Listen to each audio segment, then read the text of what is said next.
We were chewing over all this information, and what really popped up for me was that, well, we are actually in the business of creating the future. Let's think about this as if we were actually going to create in the future a shoe that would be helpful and be a worthwhile project. And that's really how it started in my head, thinking that that would actually be awesome if shoes could recognize you and conform to the shape of your foot in this case. And that was when the sketches started to get more interesting. We built the first prototype in 2007, and the technology was just way too big. Tiffany and her team solved most of the serious problems relative to this technology with this shoe, and then it got transferred back to the Moby shoe.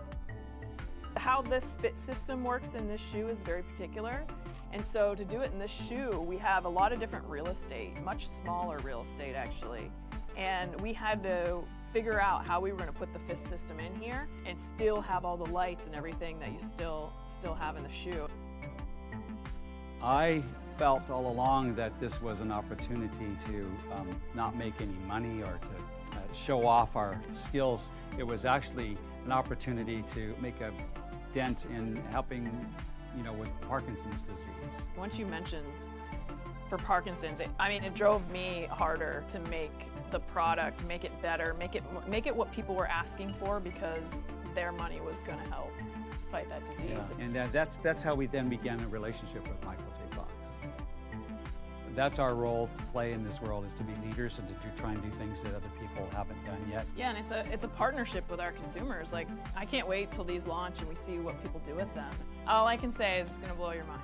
Like, if you're impressed with this, just wait.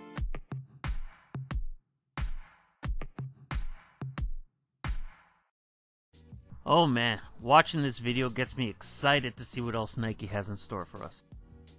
First up, I'm sorry I'm not in front of the camera today. I didn't have the time, and if I waited until later, I wouldn't have had this video up today. And there are some things I want to talk about, and I want to start with the shattered backboards.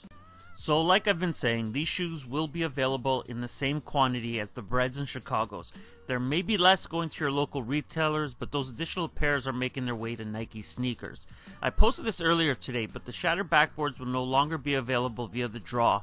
They will be available on sneakers at 7 AM Pacific or 10 AM Eastern as a regular release, which makes me want to discuss this reserve picture you see on the screen.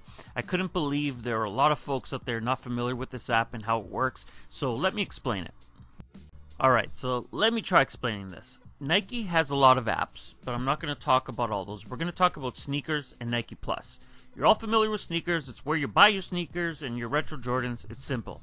The Nike Plus app is really Nike's main application, which links to their other apps using your Nike Plus account. The app offers tailored stories based on what you choose to follow when you set up your account.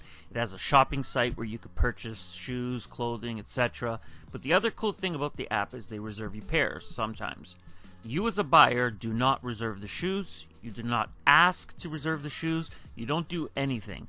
Nike looks at your shopping history that's attached to the Nike Plus app, and based on that, if they qualify a shoe as being eligible to be reserved, you will be picked randomly. Once you're chosen, the reservation shows up in your Nike Plus app inbox, and you have the choice to purchase the shoe within a specified time or to pass.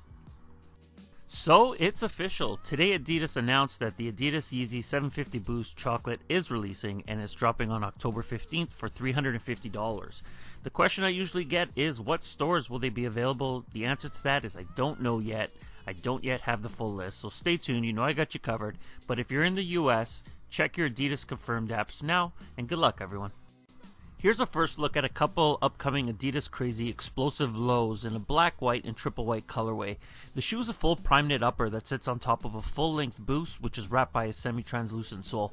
This is, my opinion, probably the nicest basketball shoe Adidas has put out in a very long time.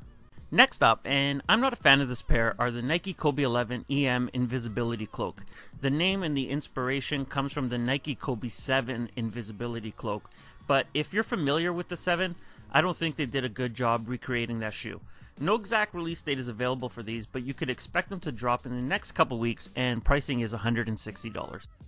The Nike Air Foamposite Pro Dr. Doom is coming back on Black Friday, and I actually want to apologize to any of my European viewers. I forget that the whole world doesn't celebrate Black Friday, and that's a date that falls on November 25th, so I'm sorry about that. If you want the version that came out in 2006, you could drop $1,000 today, or you could wait until November 25th when they drop for $230. Your choice. And last up for today, here's some additional looks of the Air Jordan 3 Black White, which is dropping not this Saturday, but next on October 15th.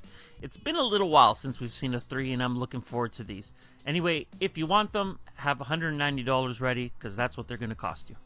And that's the end of today's video. If you enjoyed it, and I hope you did, hit that like button. If you're new around here, subscribe, join the squad. If you have something to say, leave it in the comments below. And I'm out.